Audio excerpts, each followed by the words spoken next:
Hello, everyone. My name is Alp Kaya, and I'm a Senior Business Development Manager at Hyperbit. Hyperbit is a fairly new ad mediation platform associated with game analytics. And game analytics is an advanced analytics tool for game developers, and I'm pretty sure some of you are already familiar with, and some of you might already be using it as well. To briefly talk about myself, I got into the ad tech industry approximately 5 years ago with Ad Colony, and my initial experience is on the brand demand side. But a short while ago, I switched to the monetization part of the industry and I joined Hyperbit. So I really thank you for joining this session, and I really hope you'll enjoy it and find the inputs useful in your monetization strategies. So let's start with the basic definition of monetization. Monetization basically means turning an asset into cash, and it is definitely not an easy path to walk on. That's why today we're going to look at some monetization methods. We're going to have an introduction to ad monetization. We're going to be talking about ad mediation platforms and how they can leverage your monetization strategies. We're going to talk about monetization levers like cross promotion or advanced segmentation that can additionally increase your ad revenue. We will look into metrics that matter when monetizing your game. And lastly, we're going to look at a must checklist in your monetization strategies. So the simple math of a successful app lies within your UA strategies, user acquisition strategies, monetization strategies, as well as product design and UX. So basically, you have to have a harmony between those metrics all together. And also, you need to acquire users that are more likely to engage with your app, because those users will be the ones you eventually monetize, and those users will create higher average revenue per daily active users, return on investments, and a higher lifetime value. So there are actually many ways that you can monetize your app. The first one is the paid partnerships. Paid partnerships you can make with brands, with telecom companies, or device manufacturers. The ones that you make with device manufacturers are called on-device ad placements, and this means your app will be pre-installed in a manufacturer's device, and users will be able to download your app once they open their new devices for the first time. And then you have the paid apps. Users basically pay up front, and in both those methods, you make money before the users open your app. And then you have the freemium apps.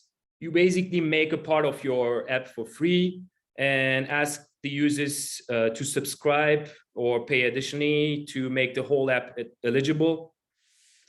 And then you have the in-app purchases, which means the game itself is free to play, but users pay for premium items. It usually targets a smaller group, but that smaller group are a more loyal user group, so you can focus on those users specifically. And lastly, and that's the part where we are going to mostly focus on, is the in-app advertising. In-app advertising is the easiest to incorporate.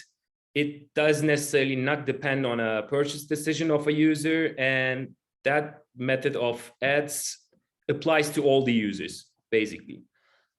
And then you have the variables that you need to take into consideration when deciding on your monetization strategy. First of all, you have the audience niche, which means if your audience belongs to a certain niche, you can go for a sponsorship, for example. If you have a football app, you can maybe make a sponsorship with a sports brand. And then you have the purchase propensities. Purchase propensity means if your audience is more premium or has a higher purchase propensity, you can maybe double down on in-app purchases. So this means the high number of users and the longer session times, these correct users that you're reaching to are high valued users, and these users will make your app get more ad revenue and higher bids from brands. And like I said, we're going to mostly focus on the ad monetization part of the business. And from all the previous mentioned monetization models, that is actually the most widespread method for an app business. There are many reasons behind that. First of all, there is the user retention. because users are in an engaging mood and brands do want that user attention among all the other benefits of having a mobile game to monetize, but user attention comes at first. And then it's easy to acquire users, which means there is no cost barrier for your users to install the app. You can make money from downloads on an eCPM or CPI basis.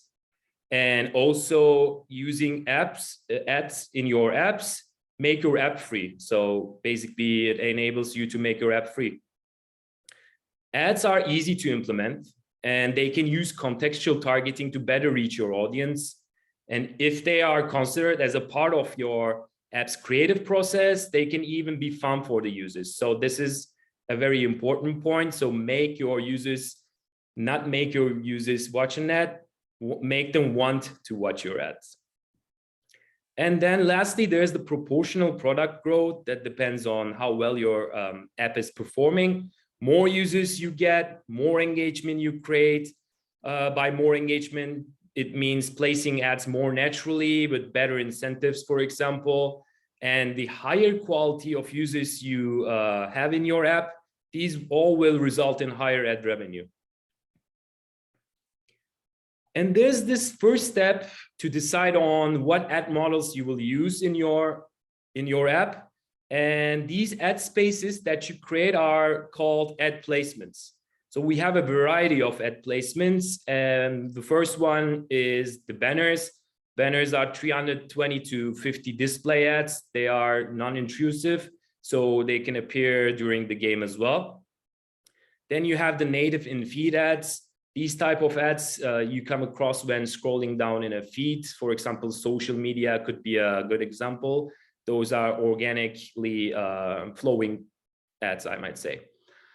You then have these splash ads. The splash ads are full screen display ads that appear right upon your launch an app.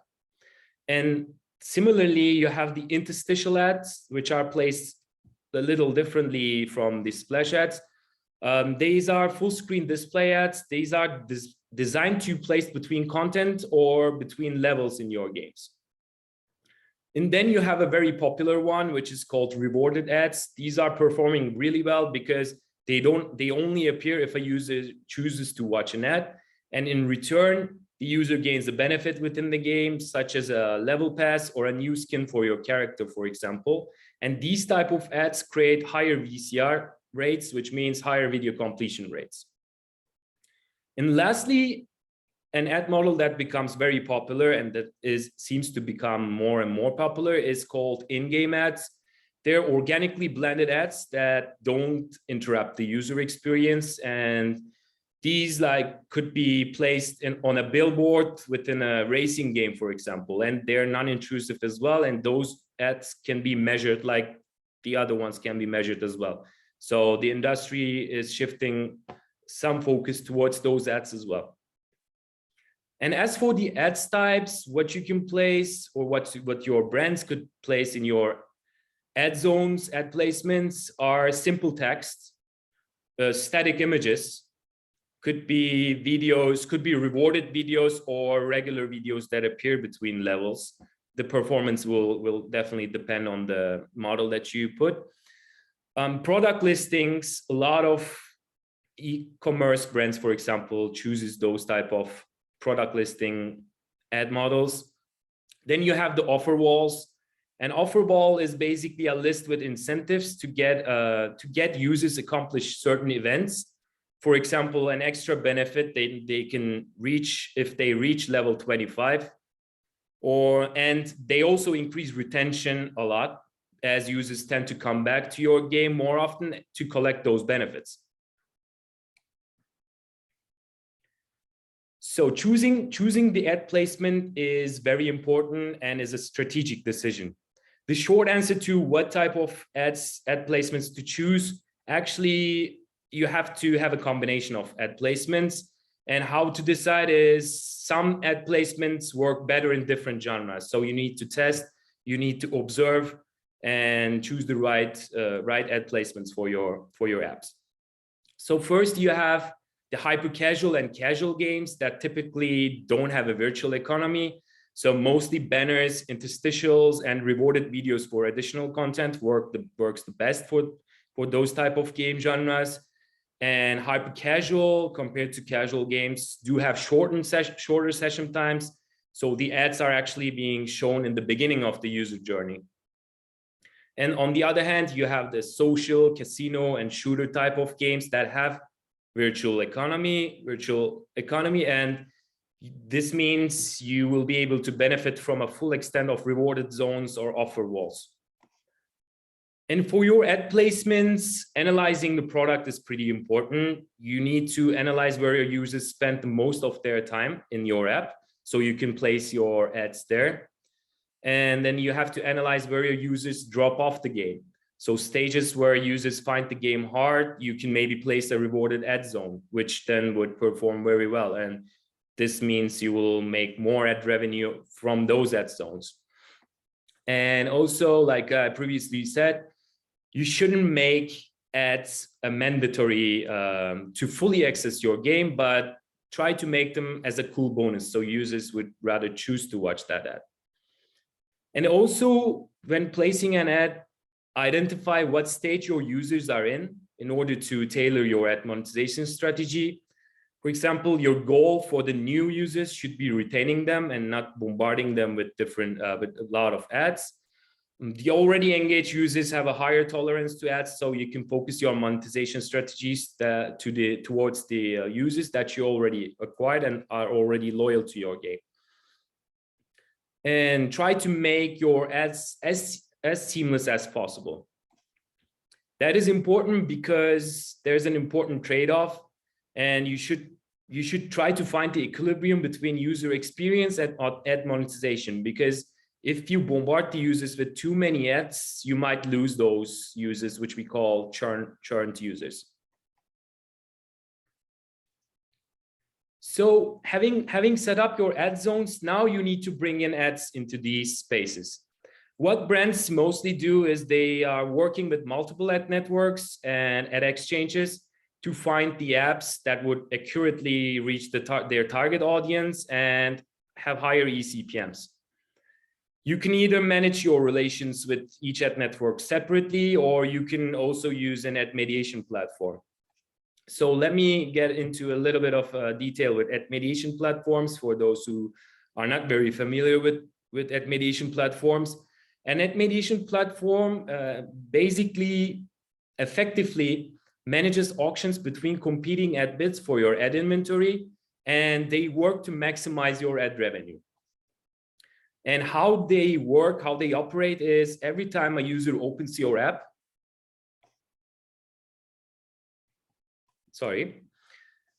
every time a user opens your app, an ad request is sent to all the ad networks integrated to the mediation, which then collects ad responses from them. The ad mediation platform then decides which ad to be shown. And these ad mediation platforms basically enable you to efficiently work with many ad networks through one single SDK integration, which means you don't need to integrate a variety of different ad networks SDKs, but you can only plug in one ad mediation SDK and you'll be able to work with all those ad networks that have integrated their SDK to that ad mediation platform. So there's basically two types of logic when an ad mediation platform selects the winning bid. The first one being the traditional waterfall. Here you set the networks in an order of priority and a floor price for each ad network. And until an ad response is found and the ad request is being forwarded further down in the priority setup. The main advantage of having traditional waterfall is you have more control over context, I might say. But on the other hand, we have the header bidding solution, which is the advanced method that works programmatically and in real time. So it chooses the highest eCPM amongst all the bids. So I can also say that header bidding results in higher eCPMs as you will have a higher reach to more ad networks, I might say. And also towards header bidding, you will face lower latencies because and better fill rates, obviously, because in manual waterfall, the ad request session might become due until an ad response is received. So we briefly talked about how ad mediations platforms work, but those using an ad mediation platform is not the only way to increase your monetization methods. Then you have other levers, like you have advanced segmentation. You can segment your ad zones according to different geographies, according to device types, according to app and SDK version, according to dates, according to ad networks, according to IDFA status, for example, opt-in versus opt-out. For example, if opt-in users provide higher CPMs for your game, you can prioritize ad networks with higher opt-in rates. So in your manual waterfall or your bidding strategies. Then you can benefit from cross promotions. So cross promotion basically enables promoting your game in your other games for free. And you can choose to cross promote that. You can choose an app to cross promote that will have an upcoming update, for example, because this means that app will create you higher revenue. So you can use that app in your cross promotion model. And around 66% of the hyper casual downloads do actually come from cross promotion. So this is a part where you can put a lot of focus in. And then you have the A/B testing, also called multivariate testing. If it's more than A/B testing, we call it multivariate testing. You can test segments according to ad source price differences, different waterfall structures in different countries, SDK level performance comparison, and then increase your efficiency for your monetization strategies accordingly. And lastly, make sure that you invest in data to be able to give data-driven decisions. So analyze the impact of your monetization strategies to optimize them. And having covered all those parts until now, so then we have the monetization metrics that matter. There are many metrics that actually matter when managing your monetization strategy. And on the user acquisition and product metrics, we have the installs. So you have to maximize the install rates in your user acquisition strategies. That is for sure, to be able to make more ad revenue. You have the monthly average users. That's the second important metric. This basically shows how long the users stick around in your app. And then you have the daily average users. Daily average user metric measures how engaging your app is. And if you divide the daily average users to monthly average users, this actually measures how sticky your app is. And one other important metric is called retention. Retention is basically the rate that shows how frequent your users reopen your game, and also how engaging, obviously, your game is. And everything from level design to game creative to how your game mechanics do work affect those retention rates. So make sure you follow the effect of each action you take on your retention rates and try to increase your retention rates. And then we have the session length, which means the longer a user creates a session time, the more ads they're going to be exposed to, leading into higher ad revenue for you. And try to make your game as smooth as possible to keep those users engaged and create longer session times. Optimize the way you show ads to them. Don't detach them from your game. And then you have the user levels and virtual economy. You have to keep track of how your users progress in your game. That is very important. Like if they struggle passing a game, a level, you can place a rewarded ad zone there at that stage. And if they run out of coins, they can benefit from offer walls and rewarded ad zones, which will then create higher ad revenue as well. And as for the monetization metrics, the number of ad placements is the first one. Your revenue will increase according to how many ad placements you have. But again, please don't overlook the user experience and monetization equilibrium. So you don't want to bombard the users with a lot of ads, causing them into churned users. And Each time an ad request is unanswered, it's a lost opportunity. So make sure to keep an eye on fill rates and response latencies. Monitor ad networks' response latencies in order to prevent empty slots. And frequency cap is basically, it brings a ceiling to how much your users will come across to an ad.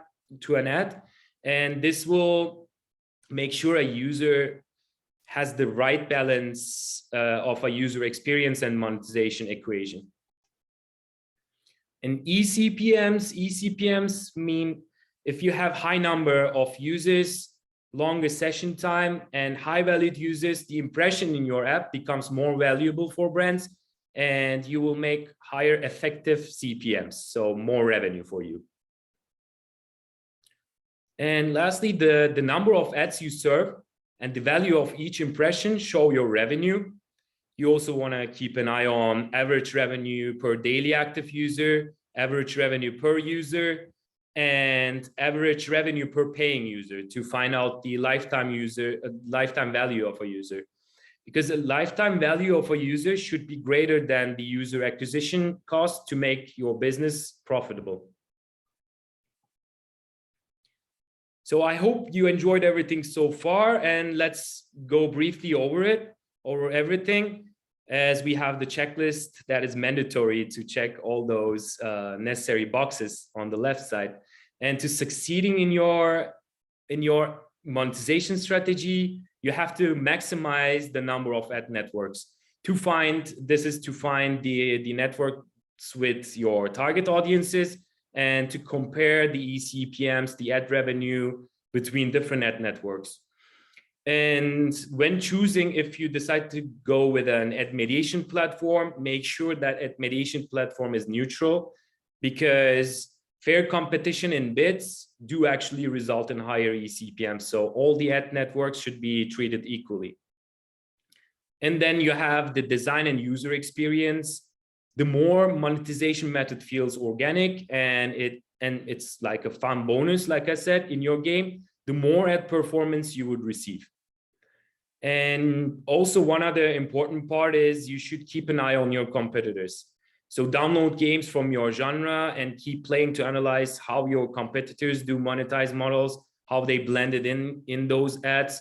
Do you find the ad models organic? So download your competitors' games and keep playing them. And like I said multiple times, test, analyze, and optimize. Invest into analytics, make data-driven decisions. And I'm pretty sure you'll be fine. Thank you so much for joining this session. I really hope you enjoyed it. And in case you have any questions regarding ad mediation, regarding monetization, please feel free to contact us via info@hyperbit.com. And you can also send me a direct message on my LinkedIn account. Thank you so much.